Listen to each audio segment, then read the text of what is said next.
स्वागत है आपका अरहान क्लासेस में। बच्चों, यूपी बोर्ड एग्जाम 2024 को देखते हुए हम चला रहे हैं कक्षा 10 के लिए गणित के महत्वपूर्ण प्रश्नों की एक टेस्ट सीरीज जो आपको एग्जाम में बहुत ज़्यादा लाभदायक होगी।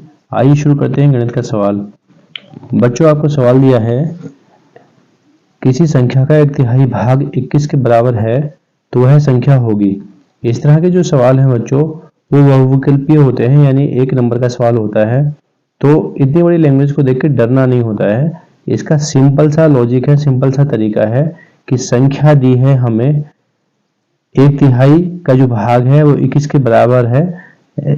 कॉमनली माइंड में इसकी गुणा कर लेते हैं। मान लीजिए संख्या हो गई हमारी x, x का 1/3 यानी उसका तीसरा तिहाई हिस्सा 21 के बराबर है। यहाँ क्रॉस मल्टीप्लाई कर दोगे तो x बराबर आ जाएगा 21 की 3 में गुणा, यानी 21 दिया 63, यानी आएगा 63। ये जो विकल्प नंबर बी में है यही हमारा आंसर हो जाएगा। दूसरी सवाल दिया है बच्चों आपको, 3x + 2y = 6 तथा y = 0 का हल होगा। ये भी बहुविकल्पीय है, 2023 में ये आ चुका है। तो बच्चों देखो, यहाँ y की वैल्यू तो पहले से 0 दी है, तो x की वैल्यू बच्चों पता करनी है। विकल्प में से लगा के देख लेंगे। पहला विकल्प लेते हैं, a = 2 मान लेते हैं, यानी x = 2 मान लेते हैं और y = 0।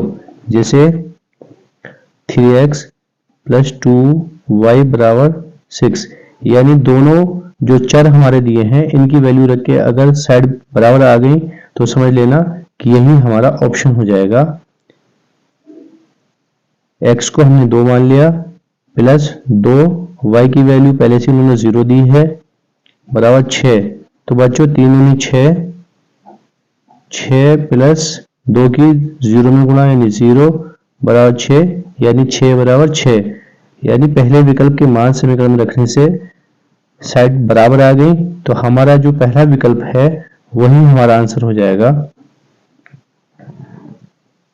बच्चों, आपको जो आगे सवाल दिया है, कहा है कि दो संख्याओं का अंतर 26 है, एक संख्या दूसरी की 3 गुनी है, संख्याएं बता रही है। तो बच्चों, इस तरह के सवालों को हल करने के लिए लंबा प्रोसेस नहीं अपनाते हैं, शॉर्टकट अपना लेते हैं। लेकिन शॉर्टकट ऐसा होना चाहिए कि एग्जामिनर की वो समझ में आए। ऐसा ना हो कि घुसड़ फुसड़ कर दिया, एग्जामिनर को समझ में नहीं आया और आपने सोचा कि ना हमने सवाल ठीक कर लिया, पर ठीक ही नहीं हुआ। आइए शुरू करते हैं। दो संख्याओं का अंतर 26 है, एक संख्या दूसरी की 3 गुनी है।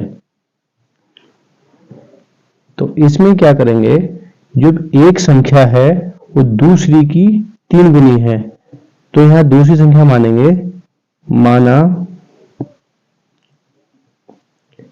दूसरी संख्या बराबर x।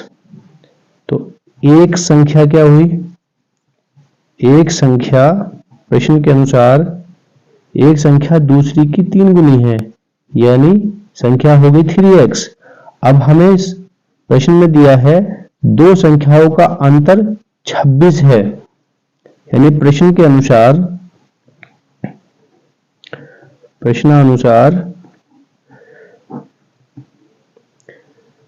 3x - x, यानी दो संख्याओं का अंतर क्या दिया है, 26। 2x बराबर हो गया बच्चों 26 और x बराबर हो गया बच्चों 26/2, यानी 13 दूनी 26। x बराबर हो गया बच्चों 13, यानी हमारी जो दूसरी संख्या आई वो 13 आई। तो एक संख्या क्या होगी, यानी दूसरी संख्या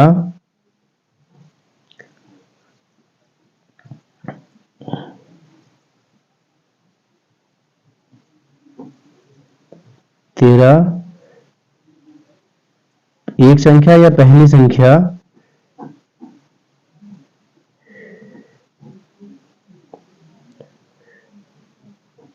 है हमारी 3x, x की वैल्यू रखेंगे 13, नहीं 13 × 39, दूसरी एक संख्या है आई हमारी 39, तो संख्याएं हुई हमारी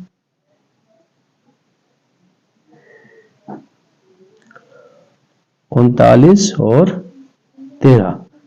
यह हमारा आंसर है।